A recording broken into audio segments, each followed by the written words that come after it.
Hi everyone, I'm Bethany, and for this project I attempted to learn linger on the guitar using a constraints-led approach.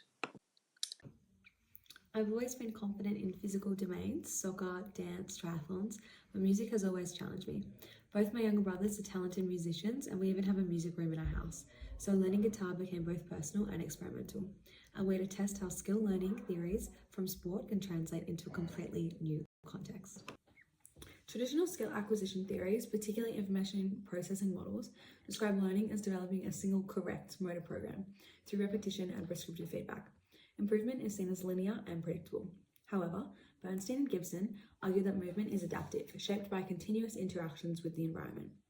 The constraints-led approach reframes learning as an emergent process. Newell identifies three interacting constraints: organismic, task, and environmental, which together shape how skills develop.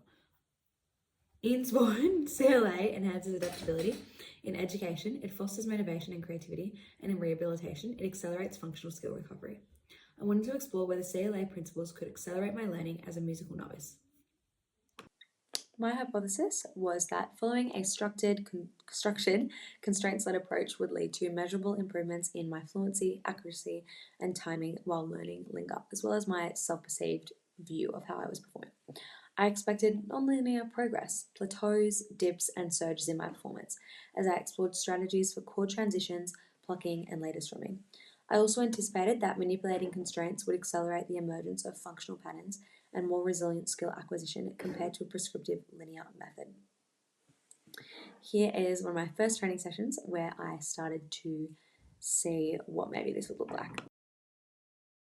So this goes on like that leg, and then this just between my legs, and I need to tune it. Don't really know how to do that, to be honest with you, but we're gonna learn this time.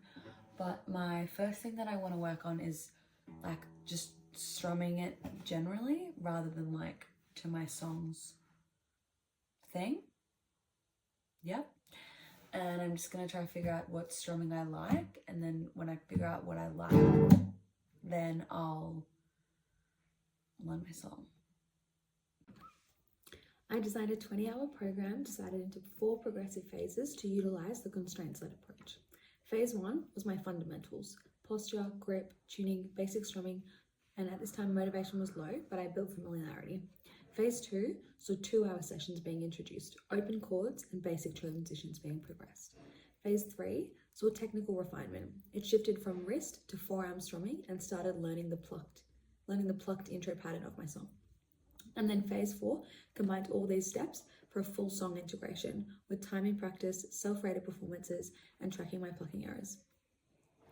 To officially have learned how to hold the guitar, which was like this, but then I actually find this more comfortable, so that has been a new addition to my guitar playing.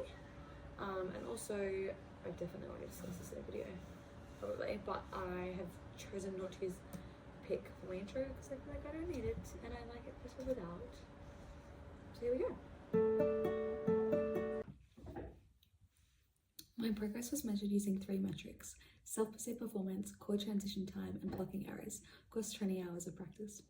Self-perceived performance saw ratings fluctuate between 1 and 5 across the 20 hours. Early sessions scored 1 to 2, improving during chord learning and dipping slightly when I introduced plucking. By hour 20, I consistently rated myself a 5, confident in tempo, coordination, and tone. This pattern illustrates nonlinear learning, short-term regression during adaptation, followed by improvement and stabilization. Chord transition speed saw my average transition times improve substantially. The D to A saw 0.99 to 0.31 seconds, which was my fastest. Then A to C saw 2.02 to a 0.83 of a second. Then C to G saw 2.14 seconds to 1.23 seconds. And then G to D saw 2.26 to 0.61 seconds. Transitions involving complex repositioning proved more slowly, demonstrating that constraint manipulation, targeted scales, repetition allowed the emergence of efficient movement patterns to start to stabilize over time. Plucking errors. The temporary spike at hour 10 reflected experimentation as I adjusted hand position and timing. I made more mistakes before stabilizing. By hour 20, errors reached 0. showing successful attunement to the instrument and rhythm. Overall, the data showed non-linear but progressive improvement, typical of emergent skill learning in the CLA framework. My results clearly reflect the principles of the constraints-led approach, and they show how manipulating performer, task, and environmental constraints shaped my learning in a non-linear exploratory way. Let's start with the performer constraints. Early on, I struggled with finger dexterity and strumming mechanics. I cut my nails to improve string contact, and I shifted from wrist-dominant strumming to forearm supported motion. These changes weren't just mechanical, they altered how I interacted with the instrument and helped stabilize rhythm over time. This aligns with Newell's model, which emphasizes how organismic constraints shape movement solutions. Task constraints were central throughout. I broke the song into phases, intro, verse, and chorus, and used finger anchoring strategies to speed up transitions. I also timed chord changes from hour 12 onward, which added a performance pressure that mimicked real playing conditions. The results showed clear differences in transition speed. D to A stabilized early, while C to G remained the slowest due to its complex finger placement. This reflects how task demands channel learning differently, depending on complexity. A key insight from David's 2008. Environmental constraints played a major role too. Practicing with my brother introduced feedback that disrupted my learning at first, but ultimately improved timing. This mirrors findings from Renshaw, who argued that representative learning environments, include social and feedback dynamics, enhance skill acquisitions.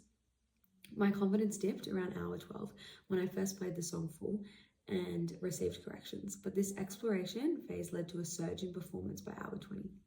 The self-perceived performance graph shows that non-linear trajectory. Dips during reorganization, followed by recovery and eventual peak.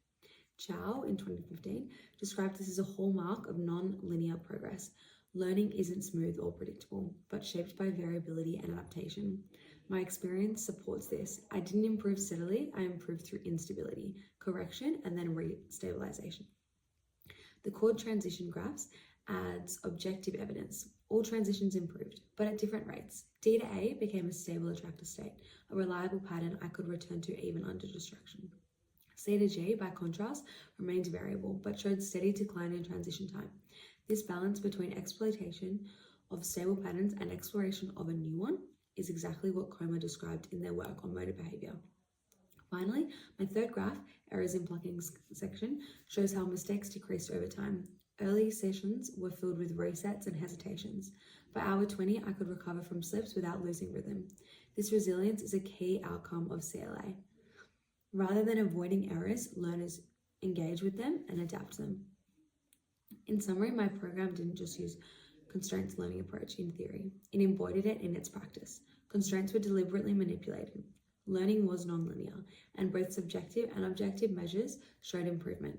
My experience aligns with current research and supports the idea that CLA fosters adaptable, resilient skill acquisition, even in domains like music, where traditional methods typically dominate. In summary, through a constraints-led approach, I progressed from being unable to play a single chord to performing the full song Linger with coordinated plucking, strumming, and transitions within 20 hours of practice. And manipulating organismic, task, and environmental constraints led to self-organized learning and measurable improvements in accuracy and fluency. This project has reinforced that learning, whether in sport or music, is dynamic, individualized, and shaped by exploration, not repetition. Here's a final comparison showing my progression from my first awkward session to early strumming and chord attempts, to smoother plucking and transitions, and finally my 20-hour performance of the intro, first verse, and some of the chorus.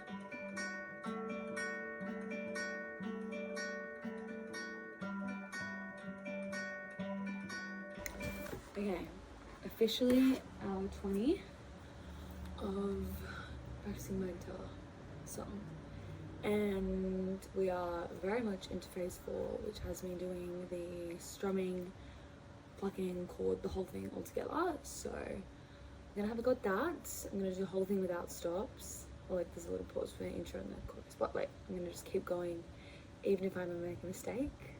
It's just gonna be my final draft time thing. Okay, so officially have learned how to hold the guitar, which was like this, but then I actually find this more comfortable, so that has been a new addition to my guitar playing. And also, I definitely already discussed this in a video, probably, but I have chosen not to use pick for my intro because I feel like I don't need it, and I like it better without. So here we go.